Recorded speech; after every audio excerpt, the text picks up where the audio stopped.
Hello, you're watching Addleshaw Goddard's Employment Channel. In this week's headlines, the EAT has upheld a rare re-engagement order where employees had been dismissed for a reason connected to a TUPE transfer. The government has outlined the next steps in its mission to reduce the burden of employment regulation. And Age UK calls for an increase in the use of flexible working arrangements for older workers. Let's start with the case of the Manchester College against Hazel. This case looked at whether a dismissal for refusing to accept harmonised terms following a TUPE transfer was unfair, and, if it was, what remedy was appropriate.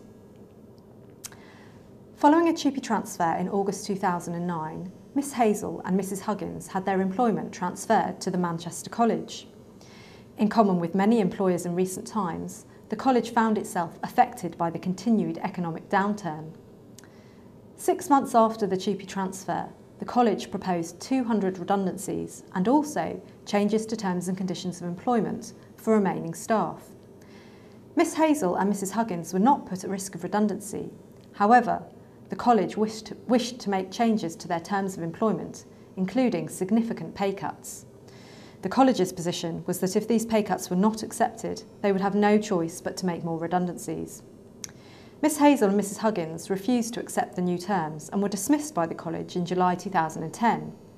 However, they eventually accepted the new terms and recommenced employment for the college. Yet the employees took the unusual step of proceeding with claims for unfair dismissal and seeking the remedy of reinstatement. If successful, this would mean that the college would have had to reinstate their original terms and conditions, including their old rate of pay. The tribunal held that the reasons the employees had been dismissed was because they would not accept the new terms and conditions. However, the tribunal held that there was an economic, technical or organisational reason, commonly known as an ETO reason, because one of the motivating factors for changing the terms and conditions was the challenging economic climate, which was adversely affecting the college's business. However, the majority of the tribunal decided that the changes to the terms and conditions had not necessitated any changes to the workforce. The dismissals were therefore held to be automatically unfair for a reason connected to a TUPE transfer. On remedy, the tribunal decided that it was not practicable to order reinstatement on the employees' old terms. However, they took the next best option from the employee's perspective and made an order of re-engagement. Broadly speaking, such an order requires the employer to re-engage the employee in comparable or suitable employment on terms decided by the tribunal. In this case, the tribunal decided that the employee should be engaged on the new terms and conditions, save that their pay should be restored to its original levels and frozen until those on the new pay scale had caught up. The college appealed to the EAT, arguing that the tribunal should have adopted an holistic view of the changes to terms and conditions and the redundancy exercise.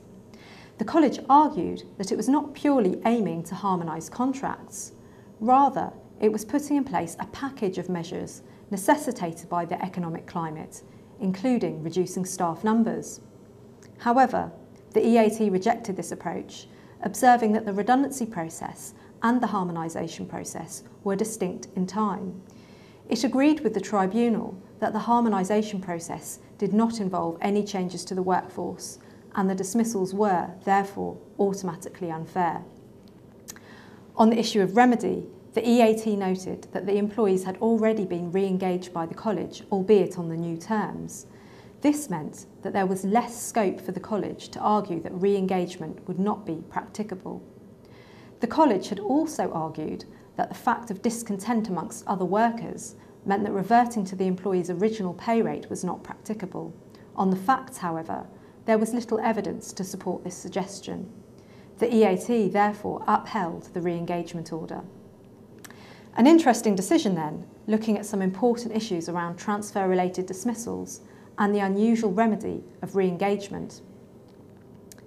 I asked Richard Yeomans, a partner in Addleshaw Goddard's employment group, whether there were any learning points for employers in this decision. Well, we all know that dismissals for a reason connected with a 2P transfer will be automatically unfair unless you can show there's an ETO reason entailing changes in the workforce. What's interesting in this case is that the college tried to argue that the two processes, that's the harmonisation process and the redundancy process, were part and parcel of the same thing, and therefore there was a link between the harmonisation and the ETO reason. However, what the tribunal focused on in this case was that the two processes were distinct in time. They didn't happen at the same time, and that was a key factor that went against the college.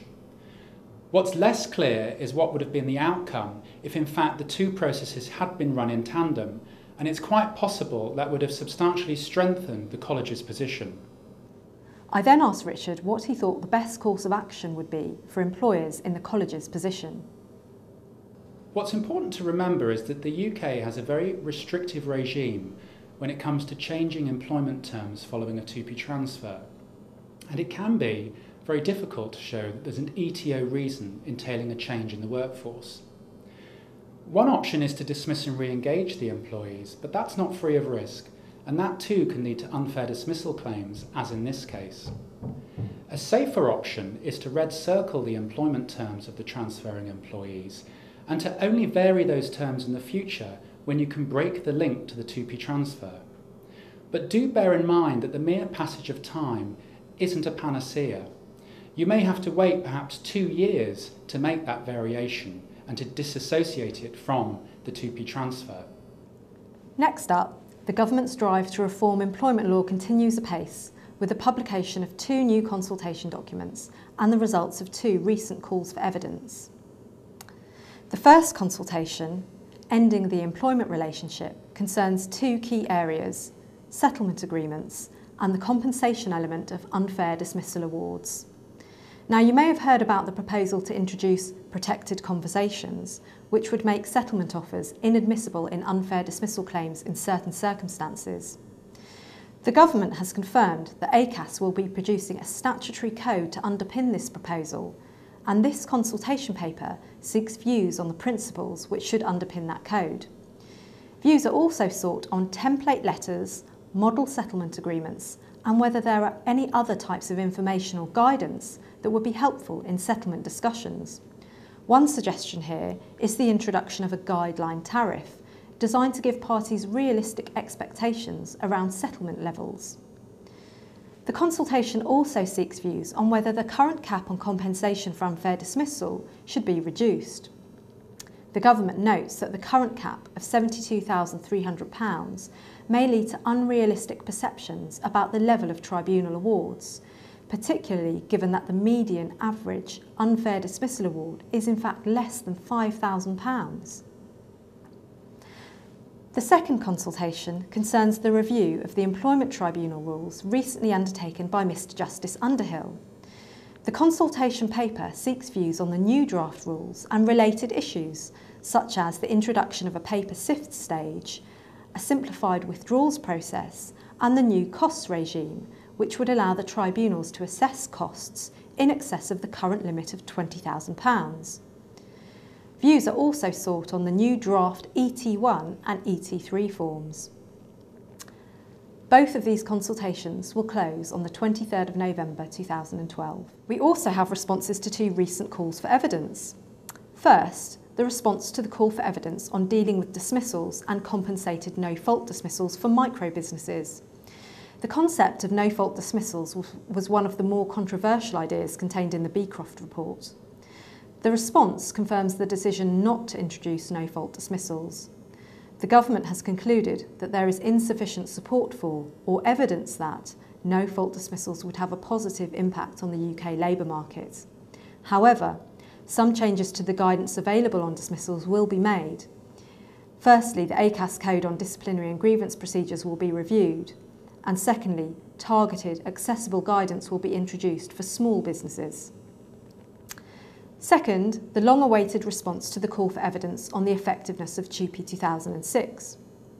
The call for evidence was issued in response to concerns that 2P 2006 gold plates the European Acquired Rights Directive and places too great a burden on businesses.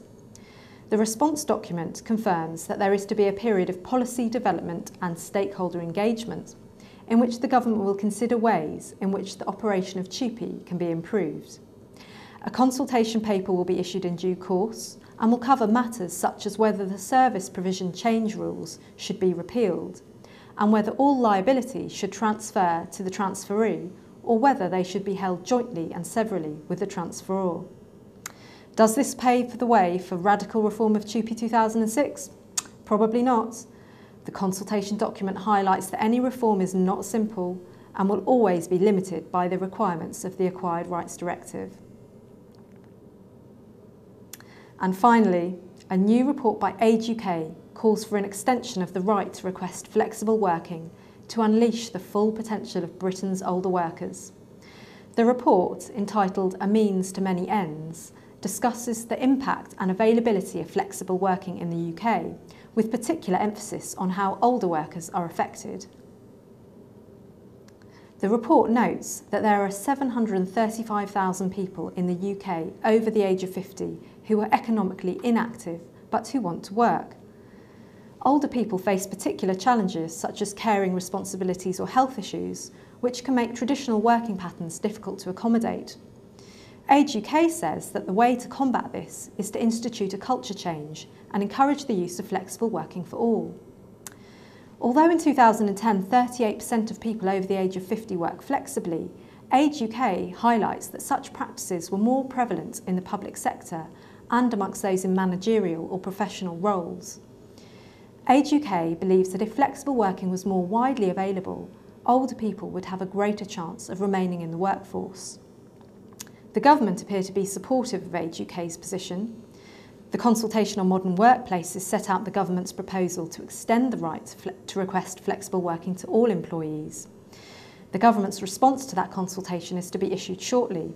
In the meantime, the Minister for Employment Relations, Jo Swinson, has reiterated the government's commitment to flexible working, stating that flexible working can deliver real benefits to businesses and workers, bringing a wider pool of skills into the workplace, boosting morale and productivity. So, to repeat this week's headlines, the EAT has upheld a rare re-engagement order of employees who had been dismissed for a reason connected to a TUPE transfer. The government has outlined the next steps in its mission to reduce the burden of employment regulation, and Age UK calls for an increase in the use of flexible working arrangements for older workers. That's all today from Addleshaw Goddard's Employment Channel. Thank you for watching and goodbye.